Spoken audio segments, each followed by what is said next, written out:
Cuba, it's me. Welcome to episode 184 of The W.I.L.L.I.W Show, which stands for Wrestling is Life. Life is Wrestling. Now, today, I wanted to talk about intimidating people in wrestling. Has there ever been someone that you watched perform, if you were a fan, and you've actually been scared of live? See, I had a couple like that, but mine was always on TV. I never got to see any scary wrestlers live.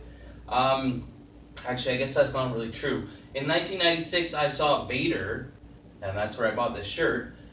He was wrestling against Shawn Michaels on a house show in Victoria, British Columbia, and he was very intimidating. I was scared. I was a big Vader fan. I wasn't scared of him on TV, but when he came out, and I was in like the third row, and man, everyone backed up. They were like, "Holy crap!" And then some idiot fan decided to like scratch his back or something, and Vader turned around and pummeled him, and then the security escorted him out. But I know back in the old days, like the Sheik and those guys were probably terrifying, so some of the older fans might had some experiences with them.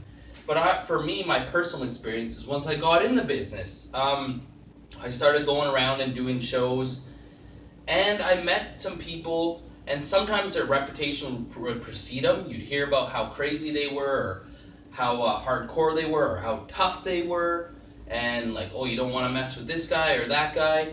And some of those things turned out to be true, and some of them not. So you always want to find out for yourself.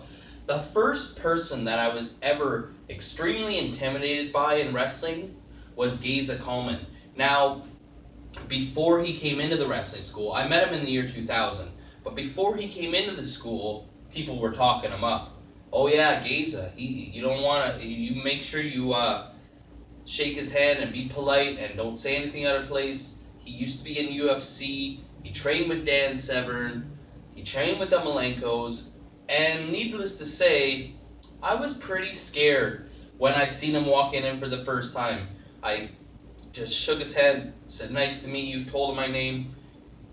That was it. I was very scared of Geza, but it turned out he is all those things. He's a dangerous man. He could beat the hell out of you if he wanted. He has trained with all those people, but at least to me anyway, for my own experiences, he's a very nice man, and he actually did a lot for me as far as getting me some ring time and giving me advice. Even sometimes I wasn't old enough to, or mature enough to understand what he meant by that advice.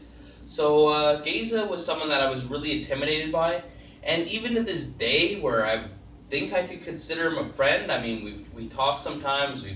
He's drove me to a couple shows and whatnot. I'm still intimidated by him. I'm like, man, I don't want to say the wrong thing to this guy, but he's always been such a class act. The next guy I met in 2001. I did a show in like Welland or something. I remember I was wrestling Eddie Osborne, and I went into the locker room, and like the way we were trained was just to be quiet, shake people's hands, only speak if you're spoken to. And I seen this guy in the corner who looked crazy, and his name was Bloody Bill Scullion. And I shook his hand or whatever, and he kind of grunted at me, and I was just like, oh dear God. And then as the years progressed, you would go on the Ontario wrestling boards, or whatever it was called. There was like an Ontario indie wrestling site where there was message boards and people would talk about the shows and stuff, and they would have votes for most hardcore, and Bloody Bill almost always won most hardcore, and he was known for having crazy matches and stuff like that. But over the years, I've gotten to know him, and he is a very good person. I have nothing bad to say about him myself. I think he's very nice. He's told me some incredible stories over the year, and I love picking his brain. And he's been very good to me. I have nothing bad to say about him.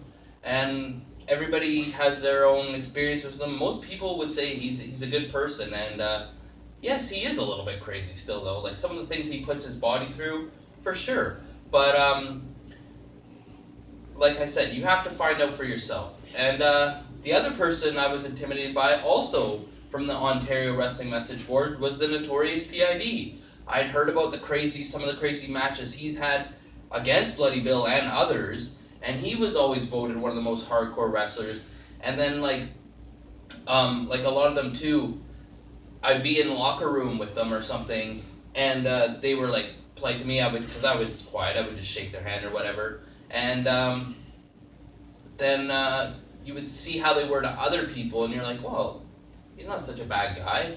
And I remember when he came back, he like had his leg crushed in like an accident or something, and he came to one of the Element shows in Kitchener, and I was scared to talk to him, but I was like, hey man, just suck it up, talk to him. And I was talking to him a little bit about his leg injury, and he was such a nice guy. And then later he would start coming to the PWA shows and stuff like that, and whenever I talked to him, he was always so polite for me, but I was intimidated. And the question always remains, these guys were always nice to me and polite to me when I talked to them, but to get in the ring with them, I would be super intimidated. I would, because not only is your reputation on the line, one, if you screwed up or did something, they could hurt you for sure, and then also, you know, you don't want to get on their bad side. You don't want to end up having them not being in their good books or whatever. But I've never faced it. I faced Giza in like a 6-man match, but that was it. And the other two I've never wrestled against.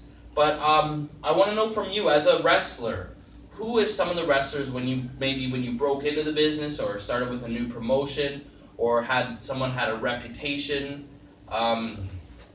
that you were like a little bit intimidated to meet, and then what ended up happening with that? Did it end up being that the reputation was true, or did it end up being that, hey, maybe they didn't deserve this reputation? I met Low Key one time at the Elements in Kitchener, and he almost broke my hand when he shook it, and he did not seem to be a nice person. I don't know him personally. He just seemed angry and that he didn't want to be bothered with anybody. And then for the fans, what are some, like, there's been a lot of times you see someone on TV or you're scared of them, or you see them at indie show and they're playing their character and you're scared of them, but have you ever met them at intermission or after the show or something like that and had a different experience? Because on the W.I.L.L.I.W show, I love the comments. Like, or you get a leg drop. Comment, or you get a clothesline. Subscribe, or you get a suplex. I'm your host, Elian Habanero. I love wrestling. Cuba!